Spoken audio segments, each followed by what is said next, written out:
Assalamualaikum dan salam kapitalis moden. Hari ni aku nak kongsi satu berita besar dari Amerika.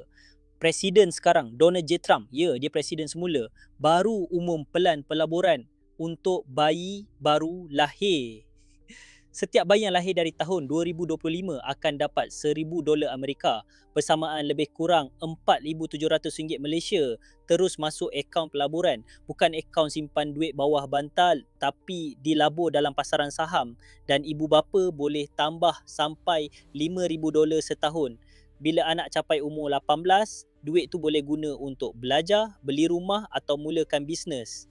Lagi menarik, syarikat macam Uber, Dell dan Goldman Sachs pun nak match pelaburan tu untuk anak-anak staf mereka. Bayi kat sana belum tumbuh gigi tapi dah ada saham. Kita baru nak isi borang SSPN pun dah pening. Malaysia pernah ada Adam 50, RM200 je. Itu pun dah tamat. Selangor ada Anas, RM100 setahun selama 5 tahun. Total RM500.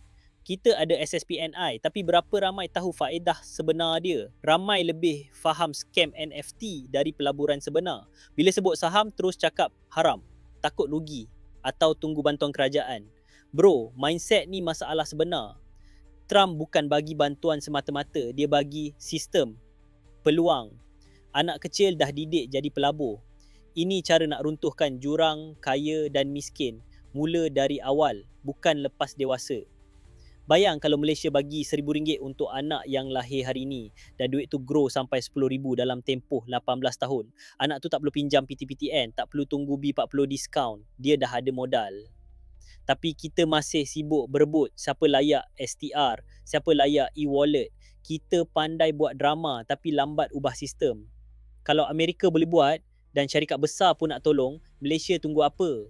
Kita kena ubah cara fikir. Bukan tunggu menteri buat TikTok, tapi kita sendiri mulakan dari rumah. Mindset ni percuma, tapi nilainya tak ternilai. Realitinya bro, benda ni bukan pasal politik. Ini pasal prinsip. Kalau satu negara macam Amerika boleh decide untuk jadikan pelaburan sebagai hadiah pertama untuk anak-anak mereka, kenapa kita tak boleh fikir benda yang sama? Kita duk cakap pasal generasi masa depan, tapi apa yang kita sediakan? Buku teks, bantuan laptop lambat sampai, voucher beli susu. Bayangkan, satu anak Malaysia lahir hari ini, kita tanam modal RM1,000 dalam SB atau ETF. Ibu bapa simpan RM50 sebulan je, dalam 18 tahun, mungkin dia ada lebih RM10,000. Itu modal nak belajar tanpa hutang atau mula gerai nasi lemak tanpa perlu pinjam alung. Kalau kau ada 10 anak, kau bukan susah, kau ada 10 aset masa depan. Tapi dengan syarat, mindset kena tukar. Tapi masalahnya kita diajar jangan ambil risiko, jangan main saham, tunggu bantuan. Bila rugi sikit je, terus give up. Bila harga jatuh, kita panic sell. Bila harga naik, kita terlepas. Padahal kalau dari bayi, kita dah didik sabar, faham compounding, faham risk management, kita tak akan ulang kesilapan generasi lepas. Anak kau mungkin tak pandai sebut dividen, tapi akaun dia dah rolling lebih banyak dari gaji bulanan kau. Tu baru power. Dan inilah yang kita kena bincang secara serius sebagai rakyat. Kita nak ubah nasib keturunan kita atau kita nak ulang skrip lama yang sama. Amerika dah pilih jalan pelaburan. Kita masih sibuk berdebat siapa patut isi borang dulu.